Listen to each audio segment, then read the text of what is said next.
Dan kali ini gue akan menceritakan sebuah cerita yang dikirimkan oleh, sebut saja bernama Rudi.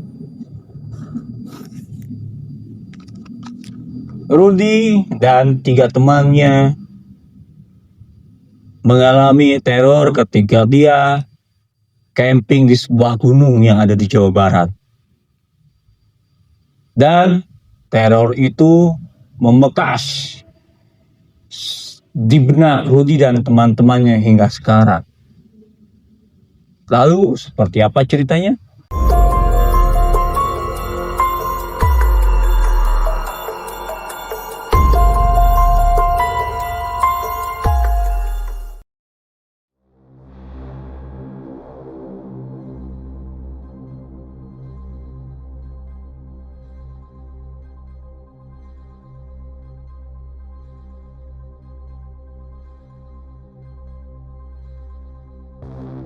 Assalamualaikum warahmatullahi wabarakatuh. Sampurasun. Balik lagi bareng gue Bikri Topik di rumah gudang misteri. Dan kali ini gue akan menceritakan sebuah cerita yang dikirimkan oleh, sebut saja bernama Rudi. Rudi dan 3 temannya mengalami teror ketika dia camping di sebuah gunung yang ada di Jawa Barat. Dan teror itu membekas di benak Rudi dan teman-temannya hingga sekarang. Lalu seperti apa ceritanya? Jangan lupa like, comment, dan subscribe channelnya Rumah Gudang Misteri. Dan kalau misalnya kalian mempunyai cerita horor ataupun ingin menjadi narasumber di Rumah Gudang Misteri, bisa DM ke Rumah Gudang Misteri di rumahgudangmisteri.official. Tanpa berlama waktu, kita masuk ke ceritanya. Jangan dilanjutkan kalau kamu penakut. Senja baru saja menyentuh ufuk saat 4 sahabat, Rudi, si penggagas ide, Mira yang selalu skeptis akan hal-hal gaib, Hasan yang penakut tapi penasaran, dan Dina yang paling tenang. Tiba di kawasan perkemahan di kaki Gunung Galunggung. Tempat yang mereka pilih agak terpencil di balik sebuah bukit kecil, jauh dari keramaian tenda yang lain. Rudi bersikeras mencari atmosfer asli, katanya. Malam merayap cepat, api unggun sudah menyala, menebarkan cahaya jingga dan kehangatan yang kontras dengan dinginnya udara malam. Mereka mulai memanggang jagung sambil bercerita. Awalnya cerita-cerita lucu, lalu perlahan berlari ke kisah-kisah seram yang biasa beredar di kalangan para pendaki. Mira sambil membalik jagungnya menyindir, "Pocong itu mitos urban, mana ada." Nah, benar lihat. Hasan sontak menimpali, suaranya sedikit bergetar. "Jangan begitu, Mir. Nanti kejadian beneran." Rudi terkekeh. Rudi terkekeh. "Hasan, kamu ini selalu jadi spoiler horor ya. Tapi jujur, tempat ini memang agak beda. Dari tadi, aku merasa seperti ada yang memperhatikan." Dina, yang dari tadi diam sambil menikmati bintang, akhirnya berbicara. "Mungkin cuman ilusi, Rud. Karena kita tahu ini hutan. Jadi semuanya bunyi angin atau daun jatuh terasa janggal." Tiba-tiba dari arah semak-semak di balik tenda mereka terdengar suara shh, shh, seperti gesekan kain kasar di atas tanah kering. Suaranya pelan tapi cukup jelas menghentikan obrolan mereka. Rudi mengambil senter. "Mungkin babi hutan," ujarnya berusaha santai. "Babi hutan tidak bergerak seperti itu, Rud," bisik Hasan, wajahnya pucat. Rudy mengabaikannya dan mengarahkannya senter ke sumber suara. Cahaya putih membelah kegelapan. Tidak ada apa-apa, hanya semak yang bergoyang. Rudy mematikan senter. Tuh kan, angin, kata Rudy. Meskipun ia sendiri merasa tengkuknya merinding, mereka mencoba melanjutkan obrolan, tapi suasananya sudah terlalu tegang.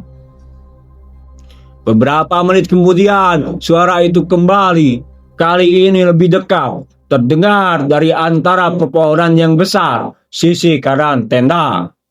Seret, bro. Seperti ada sesuatu yang melompat pelan dan jatuh. Itu bukan angin, desis Mira.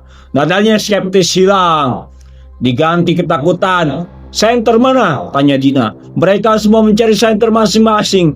Rudy mengambil senternya lagi. Tiba-tiba di balik pohon beringin yang batangnya sebesar mobil, terlihat sesosok bayangan putih yang menjulang. Bentuknya aneh seperti gumpalan besar yang terbungkus.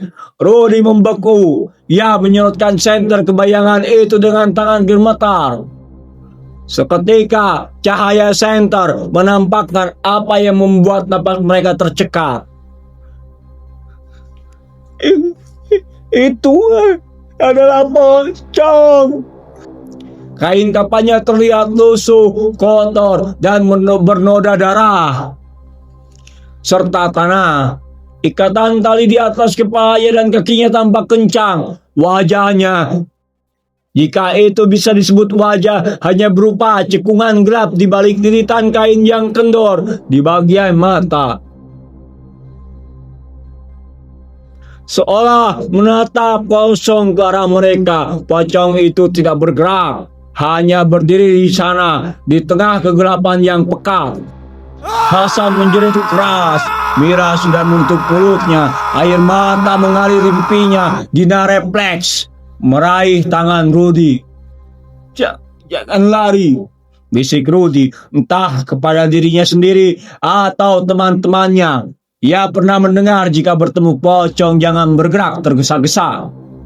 Pocong itu masih diam, seolah menikmati kepanikan mereka. Bau tanah basah dan sesuatu yang busuk tiba-tiba tercium. Sangat menyengat, bercampur dengan aroma asap. Jagung yang kini terasa hambar. Tiba-tiba ikatan tali di kaki pocong itu terlepas. Terdengar suara tali jatuh di rumput. Pocong itu perlahan miring ke samping, lalu dengan satu hentakan menyeret dirinya ke depan. Gerakan itu tidak teratur, menyeramkan, seperti karung berat yang diisi batu. Suara itu bukan lekingan hantu yang biasa mereka dengar di film, melainkan suara rintihan yang serak dan menyakitkan, seolah orang itu sudah mencoba bernapas dari kapan yang tebal. Pocong itu mulai melompat, bukan lompatan kecil, tapi lompatan besar dan cepat, mengarah lurus ke api unggun mereka. Lari! Teriak Rudy. Mereka berempat langsung melompat berdiri, meninggalkan api unggun, jagung, dan tenda. Mereka berlari menembus hutan tanpa peduli arah. Hanya menjauh dari sosok yang putih, kini bergerak semakin cepat di belakang mereka. Dina sempat tersandung, dan saat ia menoleh ke belakang, ia melihat pocong itu sudah berada di pinggir batas cahaya api unggun. Cahaya itu membuat sosoknya terlihat semakin jelas dan mengerikan. Lalu, sebuah pemandangan yang tak akan pernah mereka lupakan itu terjadi. Pocong itu berhenti melompat. Ia perlahan berdiri tegak. Kain kapannya menggantung longgar. Tangannya yang terikat di dalam kain itu terlihat berusaha mengangkat kain yang menutupi bagian wajah. Sebelum berhasil melihat sepenuhnya, Rudy menarik lengan Dina yang kuat. Jangan lihat, Din, terus lari. Mereka terus berlari, mendengar suara rintihan dan hentakan pocong di belakang mereka. Hingga akhirnya mereka mencapai jalan setapak utama, tempat kendaraan lain mulai terlihat. Mereka tidak berhenti hingga berhasil melompat masuk ke dalam mobil Rudy. Pagi harinya, mereka kembali ke lokasi perkemahan bersama penjaga hutan. Tenda mereka masih berdiri. Api unggun sudah padam. Jagung tergeletak di tanah. Tapi di dekat pohon beringin, di mana pocong itu berdiri, ada bekas seretan panjang di atas tanah. Dan yang paling mengerikan, tergeletak sepotong tali rapia yang sudah usang. Setelah mereka mendapatkan kejadian horor itu, akhirnya mereka belajar dan percaya bahwa ada makhluk lain di dunia itu, yaitu jin dan makhluk gaib lain. Mereka kapok untuk berbicara semula lagi ketika sedang mendaki atau hanya membuka tenda di bukit ataupun di kaki gunung. Baik, teman-teman, segitu saja cerita di episode kali ini. Percaya atau tidak itu hak kalian, dan seseram apapun pengalaman horor kita, akan lebih seram kalau kita tidak punya uang. Assalamualaikum warahmatullahi wabarakatuh. Sampurasun.